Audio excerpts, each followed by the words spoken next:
Hey, it's Thursday afternoon, and here we are again in the heart of Romantic right here at WILI 98.3 and 95.3 and WILI 1400 AM.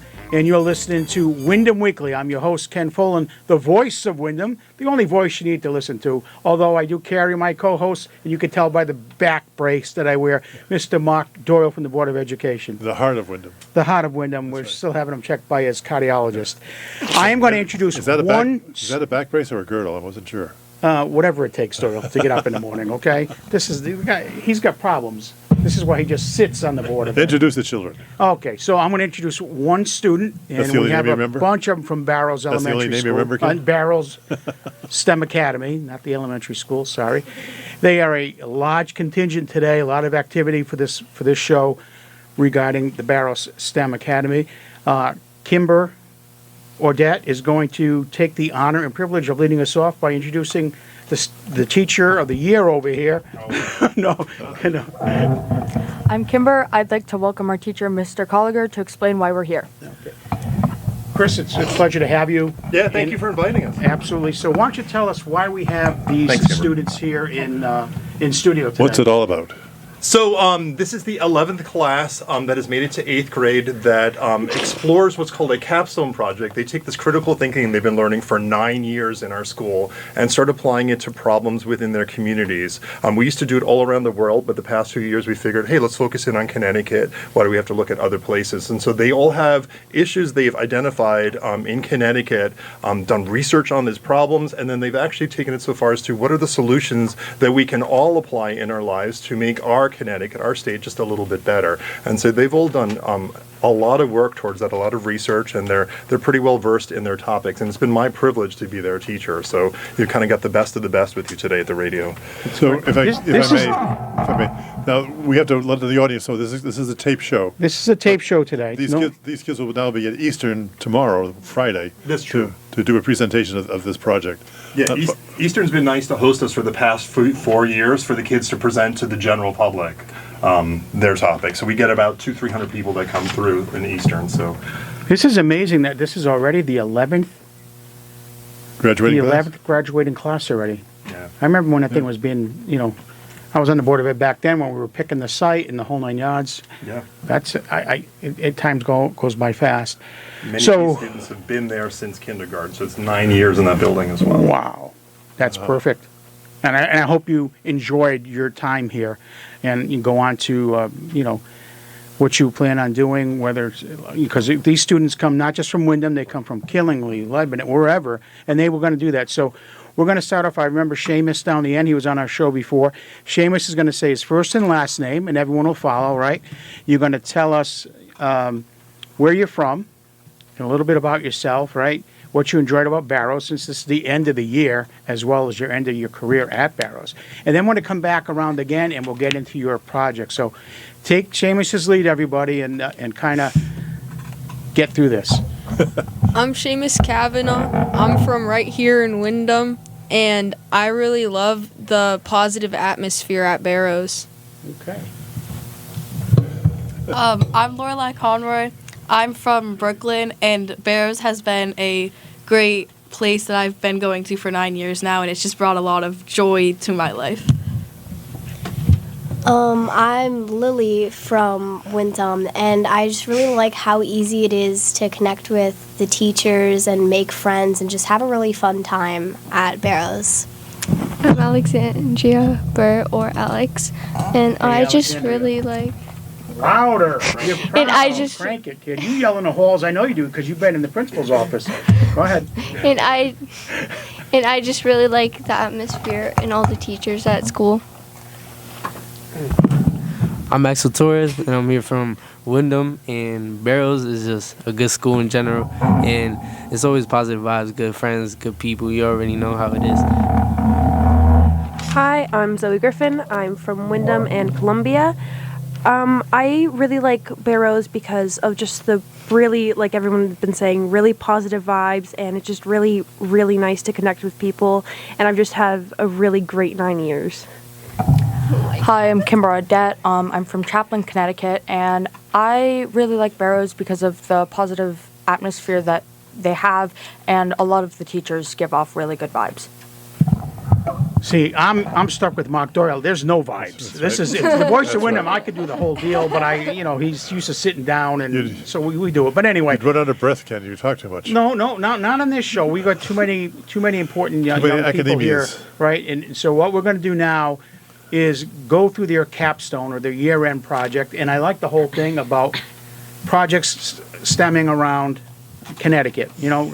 Because ultimately, for now, at your age, even my age, sometimes you feel you can only fix things in your part of the world. And so let's start with that. Seamus, why don't you kick us off with what you did, and then everyone, and take your time with what you did, and enjoy this time, and brag a little bit about what you did and how important it means to you.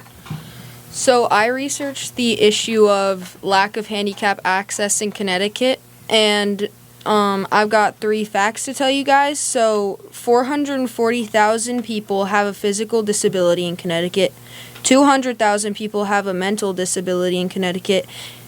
And 3% of people have a regular disability, and 17% have a progressive disability, which basically means it gets worse as you age.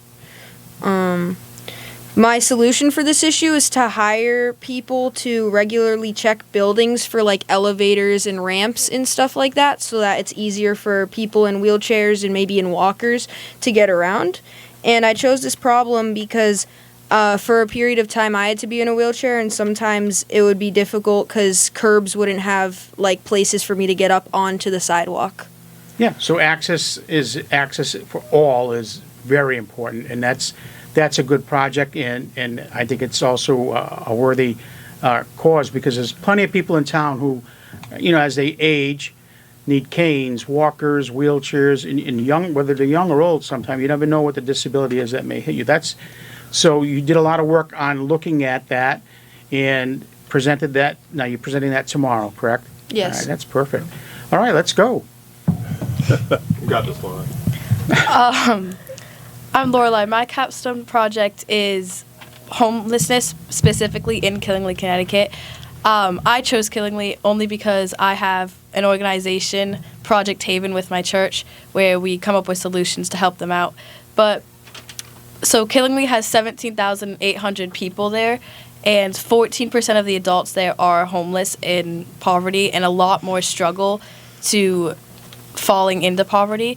A big part of that is the ALICE level, where you are above the poverty line, and you're not down there and homeless and have like money, but you still can't afford like your basic necessities, and healthcare is hard, and insurance, and you don't have a lot of the stuff that a normal basic family you think would have, and they're right there to falling under back down if they have one more emergency or financial crisis of any sort. And it's really hard to stay out of it and become like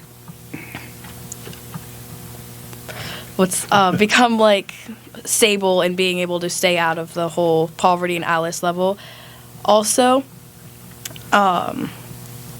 there's a bunch of organizations like Fresh Starts works in Hartford, Connecticut, where you can be taught carpentry work and learn how to build a bunch of different stuff, and then it gets sold, and all of the profit you get off of that goes straight to finding you affordable housing and getting money to make sure you become stable on your feet and you can actually live up to the whole being above the ALICE level and everything, which is an incredible dream for a lot of people.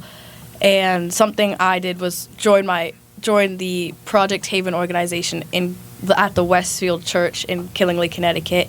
It's a bunch of people from Killingly and the surrounding towns that join the church and become a part of it, and just come up with solutions to build a bond with people, give them solutions to get affordable housing, places to go to get care that they need, shelters, and how we can improve that kind of stuff. I did this project, once again, just to make my community that I live in a better place for everyone to be near, and just have a nice community and friends and family to know that they're not struggling. I'm going to take a minute and congratulate you for doing that at your age, because you're living what you're learning, okay? And as you know, Windham itself is a community with a lot of people in poverty, on the cusp of poverty, or just straight out homeless. And I think Eastern Connecticut suffers from that, quite a bit. And it's people like you who are going to take the next generation to another level on where we need to go, because every one of us is a paycheck, maybe 2 paychecks away from being in trouble along the way. And I take my hat off to you if you're getting involved. Your teacher had you doing a capstone project. You pick something you can not just learn about, and help others by understanding the problem, but you're living the solution. That's a life lesson right there. Thank you. Can you just elaborate a little bit more? What is the Alice level that you mentioned?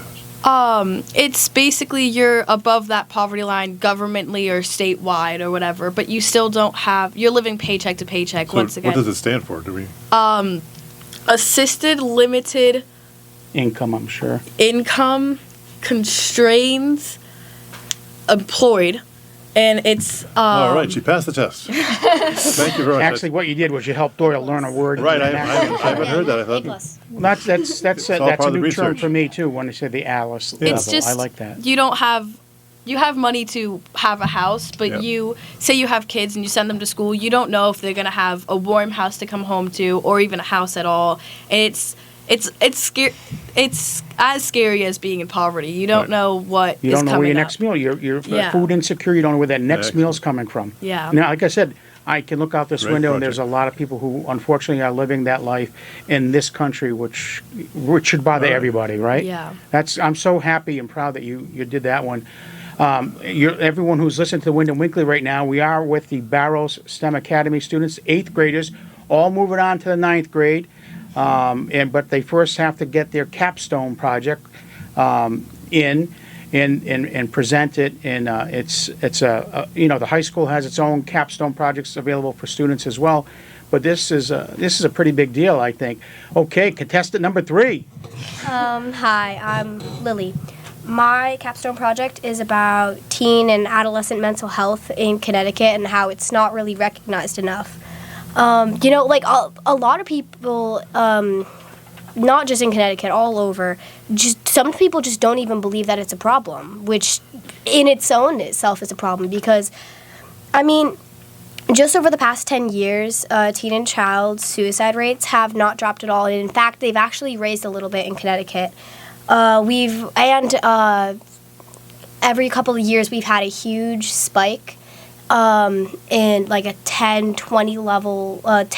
person spike up in the amount of suicides in Connecticut, just in young people. It's in just last year, 2025, the Suicide Prevention Hotline's LGBTQ plus program was cut. Their funding was cut, and they're no longer available, which is kind of crazy because that line saved a lot of people's lives. And I did a little bit of research. Around 59% of callers to that line reported almost little to none suicidal thoughts after the call. And that's over half. That's saving a lot of people. It doesn't sound like a big number, but it's a lot more. So that phone number is officially cut. It's out Yeah. of service. It's out of service. Okay, all right. Like the 988 hotline is still up, but that specific particular line of it one. is just completely Because down. suicide is unfortunately a huge problem, and I always just think it was older guys or girls who get in trouble and they just can't handle the pressure. But I know from living in our community here, there's a lot of young kids who are dealing with difficult things that most people wouldn't even understand. Even obviously the person who typically has that problem doesn't understand it or doesn't even recognize they have a problem and doesn't seek the help, or there's a shame of seeking help. Whether there's no shame and because you see it at UConn, I'm sure Easton has its fair share of it, and you don't read it in the paper all the time. But it's and I don't want to call it a stat, but it's a statistic, honestly, that really makes me, and I'm sure Mark. Well, that's the importance of the hotline, is that there is Right. anonymous, if you will.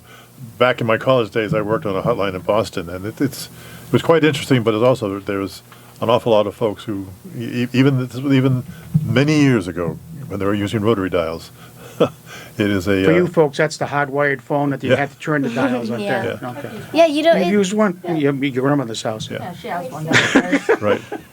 Taught me how to. And I can tell you that during my time there, we lived the joke. Because I worked the overnight shift. There were times when I did have two suicides on hold, so I had to go back and forth. So it's very important, as she pointed out, that the lack of that sort of service is I'm critical. shocked at that one. Yeah, it really is an unfortunate thing. Like, especially because a lot of people feel like they don't have a support group. Even if they do, it's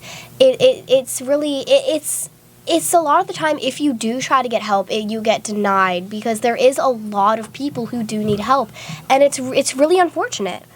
I mean, I looked at a lot of articles, and I looked at a review that reviewed a lot of very trustworthy sites and everything, and apparently, especially in adolescence, depression and anxiety rates have spiked since COVID-19 because we were all stuck at home. We forgot how to interact with people, and it's still causing a lot of stress. Are you sure you're just in the 8th grade? Right. Yeah. That's you couldn't get any more correct than what you just said there. Thanks. I mean, especially for people around our age, we were still young when this happened. We still didn't understand what was happening. We were still learning where to find ourselves, how to interact with people in the world, and we had to restart. Listen, I love your Right. compassion and your empathy for people with this situation because it's tough. I love how all three of them so far, and I'm sure I'm not going to be disappointed with these other 4 guys.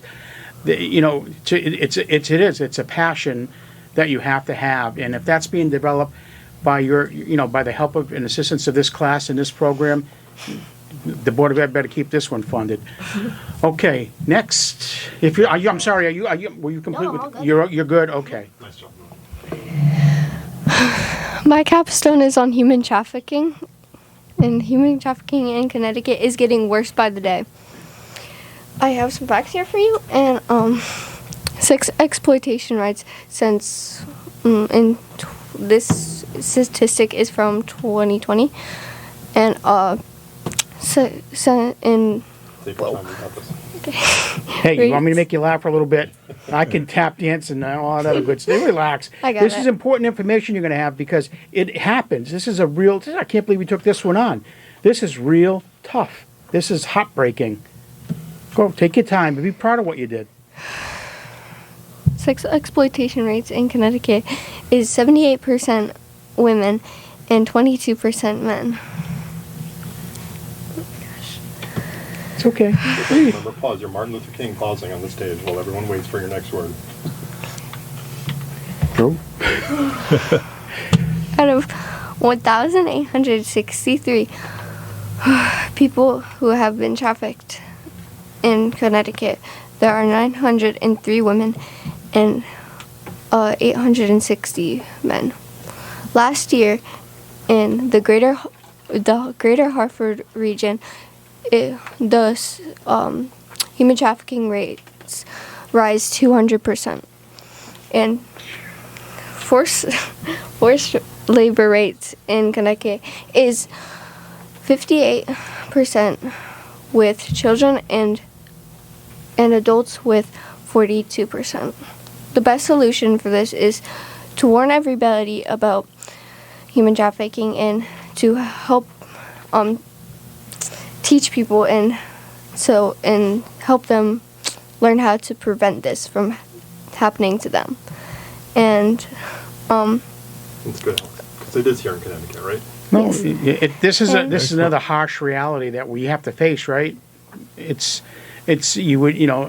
can't, again, you're in the 8th grade, you're tackling a very adult, situation, I think, as far as getting a grasp on it and understanding. And these numbers should be known to the public and to make us aware as adults, and yourselves, because, you don't want to be victims of. So if you have more, if you're good, let me know. If you want I to have more. continue on, good, great. there's more.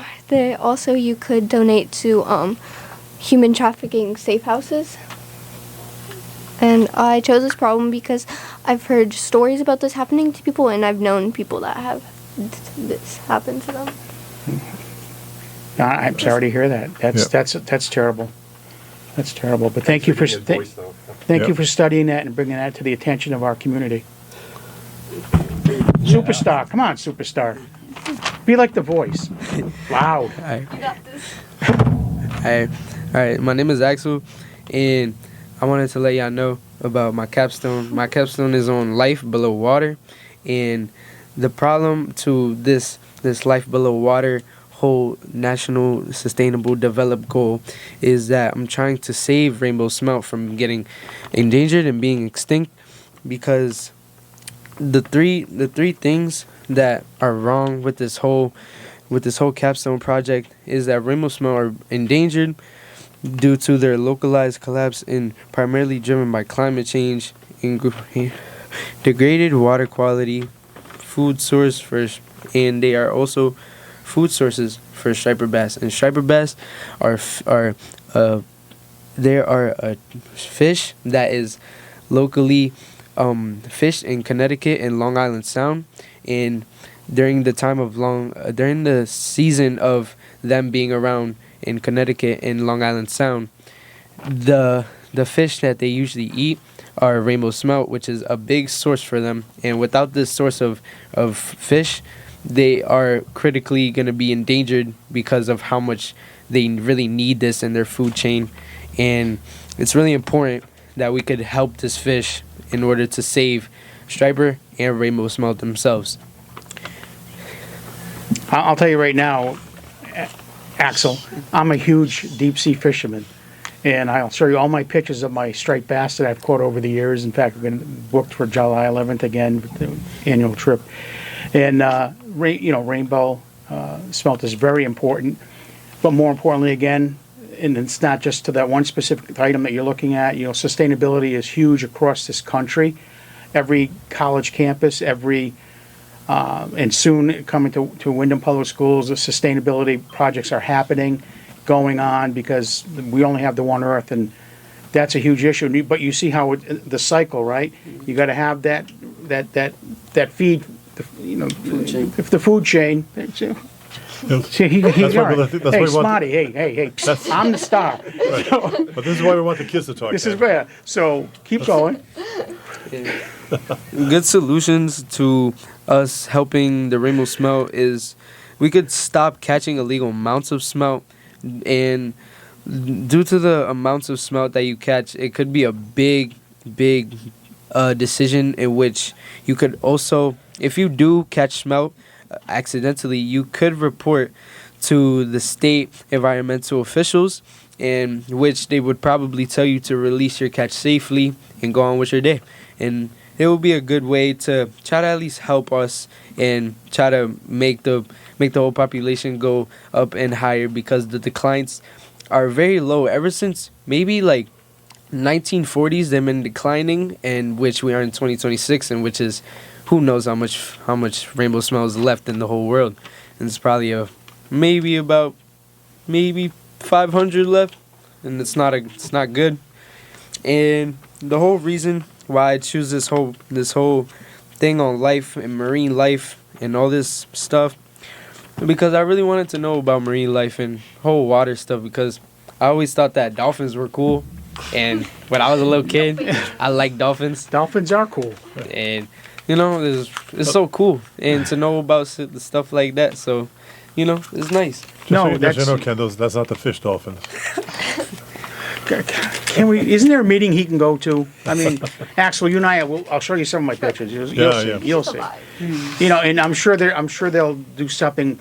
It's like oyster farming now and salmon farming and this and that. But there's nothing like, you got to protect the environment, like you were saying, for the whole circle of life there, because I'm sure they'll take and farm the smelt. That way there'll always be some, but it's nature, and we want to make sure it's staying, because I'm sure one day, I know you're in the 8th grade, but one day you're going to want to get married, right? You might want to have a son, right? And you might want to take him fishing. It's the dating game with Ken Fuller. No one's dating. I'm not. He's 8th grade, Doyle. Jeez.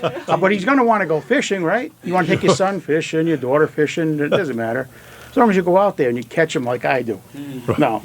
But we're going to move on. Great job. Everyone's done a great job so far. Let's keep it rolling. Hi, my name is Zoe, and I did my problem on pink tax, and it is basically how women's products are taxed around, like they're taxed higher than men's products would be, like the exact same thing, but just because it's in the women's section or labeled for women, it would be higher in price. And some facts that I have for you today are about the tax thing, is about how so let's say if a woman's shampoo was no. So basically, sometimes women's products are about 7 through 13% higher in price, and women pay about $1,335 per year more than men would pay on like any product you could find in a store. And and also it's also happening in the children's area with, even if it was like a girl's toy, it could be the exact same thing and it could still be around $25 and a boy's toy would be $15. And that's probably, like, you would probably notice how, like, even most likely boys would probably have more toys than girls because they're just lower in price. And some things that you can do for that problem is you can buy gender neutral toys for both. Those aren't really higher in price. You can buy men's razors, or like you can buy men's hygiene products if you want to do that. And you can also you can compare the prices to find which one is the cheaper option for you. And what I did is I started to buy men's razors, and I started to compare the prices and see which one was better in quality and price. And I started to get gender neutral toys whenever I was getting something for my sister, because that way I can find something that's cheap, affordable, but still really nice and sweet for her. And that's really all I have. Like, Okay. So, Yeah. so let me tell you something about this. See, Doyle probably says no. Poland doesn't know anything about Well, this pink tax. I certainly was hoping. I do. See, because you guys are so busy studying still, expanding your minds and growing, and I'm like done, right? I'm done. Wow. So I watched Shark Tank, and many years ago, you like Shark Tank? It's a great show. I think I'm Kevin O'Leary. But anyway, back in the day, there was an episode on about the pink tax and products and this and that. And I asked my wife, who's smarter than I am by a lot, I said, what the hell are they talking about? And you just explained that to our community, because it exists. It's real. I feel almost guilty now that you're sitting here and you're talking about that, because I got 3 sons, I got 2 grandsons. I've always wanted a granddaughter. I don't think it's going to happen. But anyway, that is a real truth and real problem. And like I said, it sounds stupid to say you found out about this on a show, but I never realized that until I watched it. So Shark And Tank. that's a heck of a solution too. Smart enough to come up with it, because you can see a problem, talk about a problem, but she has actual solutions to a problem. So Shark Tank, is that part of the Life Under the Sea project? Honest to God, I don't know how Dr. Garcia Dr. Gamero puts up with Gamero. you. Sorry, Dr. Gamero. Garcia. Okay, All right. Miss Kim. Well, keep on going if you got something. I'm sorry. so in 2022 in CT, they were going to pass a no pinks law for that way there could be no pink tax in CT, but it was not passed because people thought it was not important enough, and which is crazy, because it really is important, because women are being secretly, like, it's not like, it's a cost for being a gender that you didn't really like. It's a cost for being like a gender, and it's not equality. Exactly. Period. It's not equality. So take that energy and passion and write to your state reps and your state legislator. I don't want to get political on it, but that's another part of that's part B to your solution. Do you follow what I'm saying? That's part B. You're a smart young lady. Use it. Use your intelligence and your voice and communicate that. Because again, I guarantee you, most people. I'm guilty. I didn't know about that until about 5 years, and that as soon as she started talking about it, I had to listen to her forever. I said, pink tax. He said, oh yeah, that was on Shark Tank. So you learn from television. All right. All right. Now we have the only person I know the whole name to, Kimber Odette. Hi, I'm Kimber. I'm here to talk about how low-income families are struggling to send their kids into early childcare, such as like pre-K centers, daycare centers, and early childhood prep to be able to succeed more in primary school. In New Haven, Connecticut, currently there are only 1,630 open pre-K spots, and only 180 of those are free. A lot of these families that are in low-income homes will struggle to be able to actually send their kids into the spots that are open that you have to pay for. They will have to work more. They will not be able to see their family as much if they're working. They'll be working more than 7 hours just to end up living paycheck to paycheck. And still, the risk of not being able to send your kid there is still there because there's only around 5,000 infants that do live there currently. 25% of New Haven, which is 33,500 people, live under the poverty line, and 60% of them struggle to send kids into preschool. With that, 24,000 less kids have been able to attend in total due to their parents losing their jobs, parents taking up other jobs. It was shown that healthcare actually had made their budget go up by 30%. So many people had chose to leave their profession to go to healthcare to earn more money. But in electronic technology, their budget was cut by 25%. So a lot of those people ended up losing their jobs. And imagine being one of those parents that now can't fund your child into the early learning sector so that your kid can learn the ABCs, their single-digit addition, and learn more emotional value, how to talk to people, how to be social, and just overall understand yourself more. I think that one of the better solutions for my problem is fundraising should be done by neighboring schools to try to get kids into preschool or try to help them into one of the paid programs, if necessary, of course, so that they can get access to all of the early learning and all of the actual education that they need. That is a huge thing. We had the young childhood, early childhood yes. students in the teachers from there, the two directors who both worked in elementary levels at one point in their career at Windham. Yeah. I couldn't believe how many spots there were. I couldn't believe. Right, we have 180 well, there's daycare 218 spots. kids that were there. They start at the age of 8 weeks, as long as they had their shots. Wow. Like I was joking, it's like they had like Well, puppies. I couldn't believe they took babies that young. Yeah. But It was 50 in the baby group and 180, I think, in the preschool So there group. was a lot of, I couldn't believe we had that many kids. And then you have the place at Eastern, and you want to know something? It's still not enough. Again, part of your solution too, the same as your neighbor here, is your legislator and your state rep, send them a thing, because the governor is on board with pre-K programming and paying for it. Because none of you, there's children and there's daycare went down the road. It's outrageously priced for the average middle class family these days. Yeah. So you make a decision if you're going to stay home, live on the one income, and if you have more than one income, right, with a child. And there is a huge gain by preschool. If you get into the right program, there's a huge gain academically for the kid's future. Yeah. So I'm hoping that, that our state takes the lead and continues to work on trying to fund that Yeah. type of a program. I had actually chose this because my mom is an educator, even though she works in a high school. My grandma was an educator for elementary and middle school, and I attended preschool at my school that I started at, that I went up to 6th grade and then transferred over to Barrows in the middle of the year.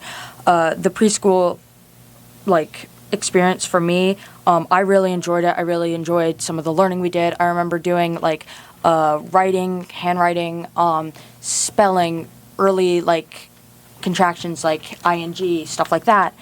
We did a lot of fun activities, a lot of hands-on, and overall, it was a really good experience for me, and I loved it, and it did help me so much academically moving forward. Well, I'm going to say this, Mark, and you can agree or add if you'd like. We are fortunate to have these students from Barrows, from the 8th grade, presenting their capstone programs, and we're also fortunate at how mature they are, how articulate they are, how caring they are. That's the Windham way. I know that some from different towns, but you're part of the Windham family when you come here, right? And I'm just proud of all of you for doing what you're doing. If Mark has something to say, if Mark doesn't have something to say, or he can wait a minute. No, can't wait a minute. Go ahead. It'll be gone. These projects are all fantastic. Tell us a little bit about the process. Do you have a special time at school where you work on it? Do you work on it with your teachers? Is it all self done? Someone. Let me jump in. We have used the past week to work on it through all our classes, and we worked on it at the first trimester, and we used a couple weeks in that to really get the basics. And then the past few weeks we have really put in our projects into one huge presentation and really learn more about it. Keep going. The last 2 days, Colliger and all of our other teachers have pretty much let us work on it for all 3 of our core classes. They let us go outside to have a mental break, which was quite necessary after being under fully bright lights all day and just working to our maximum capacity to be able to get these done, to be able to educate about our problems and the problems that the state has. Colliger had printed out pretty much all of our papers and supported us through the entire process, giving us a ton of feedback and giving a ton of necessary resources to be able to do this. Oh, you brought a tear to his eye. So, Who else? anybody else want to comment on any of that? And- I'm actually really glad that we had got that extra time to do it, because I felt like I was not going to be ready for it until he gave us that extra time to work on it. Yeah. And I'm Hey. glad that they all gave us that. Listen, Remind yourself how much you know now, too. Yeah. yeah. Listen, don't smooch up to the techer here. The extra time. The grades are already in, kids. The grades are already.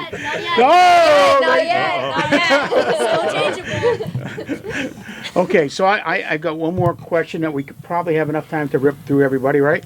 And that is, you did your capstone, you learned a lot, right? Some of you are actually living it, right? What you studied, which is the best thing to do.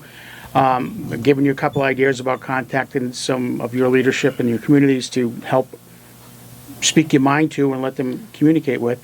But I'd like to know, you're going to the 9th grade, right?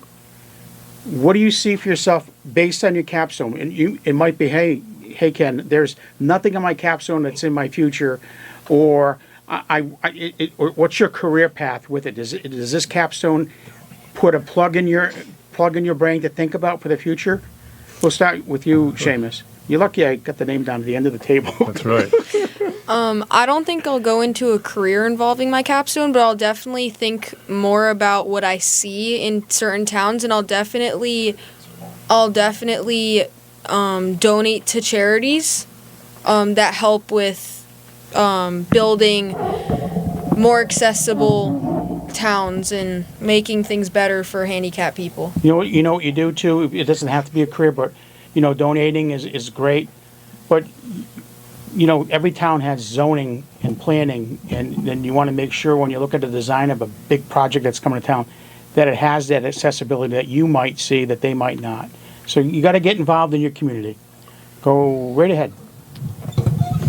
I'm Lorelai, and I definitely see myself pursuing this and making sure that Killingly definitely gets the help they need, because it's not a great topic, and it's a real problem, and it really does need to be solved. Even just in one town can definitely help inspire others, like other towns surrounding, to help get their poverty levels decreasing. And I definitely see myself pushing forward with this and trying to decrease the population even in high schools, and just I'm sure whatever you do in the future towards this is going to be a very noble task, and it's again, I'm very proud of you for getting involved at an early age and doing that. yeah. I'm Lily, and I could definitely see myself looking into some kind of career with my capstone, because it's not just this project that has gotten me to look at this kind of thing about mental health and everything. You see it everywhere. Everyone has something they see everywhere, and that's what I see everywhere for me. And I really think it's an important topic that it's not talked about enough. And I personally have had a lot of people that some people I don't even know. Some people even just celebrities, some kind of, that are just really good to just listen to. Just watch what they do. Go talk to your friends. Some friends you just need. Even I know a lot of people hate it, and I honestly don't like it either. But it's not a good topic. I mean, if you were to talk to your friend about like, oh, maybe you should go to therapy, you know, they're not gonna want to. I personally didn't like going to therapy at first, you know, but it's not a good topic. It's not fun to help. I mean, it's not fun to help, but it's fulfilling. Right. And you listen, you got the personality, to the communicative skill that you need and the empathy that you need for that role to help yourself and to help others in mental health and going to therapist or whatever you need to make your life better in your mind and your body is the best thing you can do. There's no shame in it. There's absolutely no shame, and I think it's important to continue to focus on that, focus on yourself. But I think you actually have that skill. You know, I work with a lot of people. Believe me, I hang out with a guy like that. He needs some help. He doesn't want to admit it yet. That's the first thing. Yeah. But no, be seriously. You've got what it takes. You'll do just fine. Let's move on. We are moving on. The voice has got to pontificate every now and then. Every now and then. Oh my God. I'm Alex, and I feel like I won't pursue like a career in it, but I will definitely like volunteer to help more with it.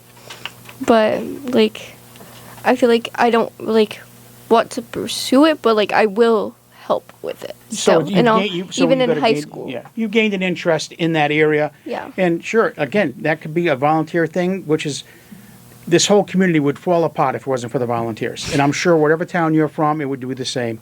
It would collapse. You know then. This town thrives because of volunteerism.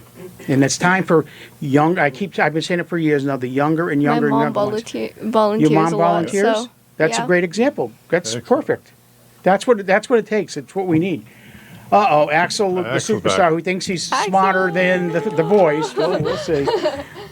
Hey, so this whole capstone thing, honestly, really, I don't know where it's going in life, but all I know is that I need to make it out with. I gotta get this moolah. I gotta get this money.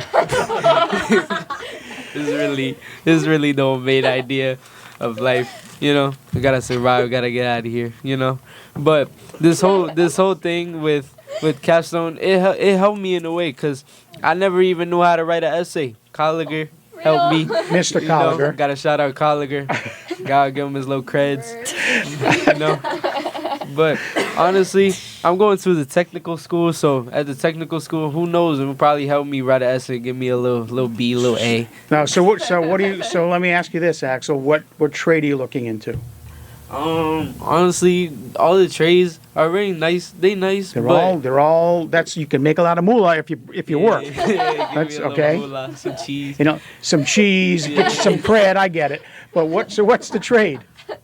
Probably. What's your interest? I really wanted to cook. I know I'm a little chef. I like it in the kitchen. I really get it going. Oh, You know? hey, you and I got another thing in common. There you go. Jeez, oh Ken man. likes to eat, so it works out well that way. Yeah, Healthy though, healthy eating. I mean, I carry this just in case I'm stuck in a desert. That's right. All right, so that's good. I mean, I thought you were going to go into marine biology, but whatever. Well, next. I'm Zoe, and I don't really see myself pursuing anything for this because there's not really like any jobs to really help this. But in the future, I will definitely like compare things and definitely really look into things and see which one is better. But I don't really see myself doing something for but it. you But could Joey, always- you identified a problem, and you've got two viable solutions, and it's an important issue. It really is. It's unbelievable that this You could actually happened. Yeah. always move into politics 2 and minutes. become part of the Really, solution. really quick, Miss Ordette. I do not see myself pursuing a career in this, but I do see like what my babysitter did. I am currently a certified babysitter, so I get to work with younger children, and my babysitter actually taught me some of my earlier skills, so I would be able to go into primary school ready. I would see myself doing work when I'm older more with younger kids that aren't in preschool or maybe aren't able to go into preschool to try to help them to get some of their basic skills down. To be ready. Perfect. Great. I know you Excellent. do well either way. And Mr. Collinger, one for our teacher, Mark, we've right. got about 1 minute, so Mr. Collinger, thank you for helping these students find some meaning and direction. Humbled by these students. Yep, no, they're brilliant. Do you have any more comments for us? Any more? They said everything that was important and that mattered today. It's all about them. How many total students do we have? We have 61 currently in 8th grade So, and doing capstone projects. doing capstone. So this is about Excellent. 10% of the representation. So there's 61 students. Yep, so this is a big group of kids. A great round of applause for them. Again, we always thank our guests, the students, the parents, the educators that come through our door for taking the time out of school, out of their time off from school now, right? You're a couple weeks away, hang in there. So next week, we want to alert you that we will have a great show with the high school valedictorian and salutatorian and a surprise for two of their educators. So this is Windham Weekly signing off.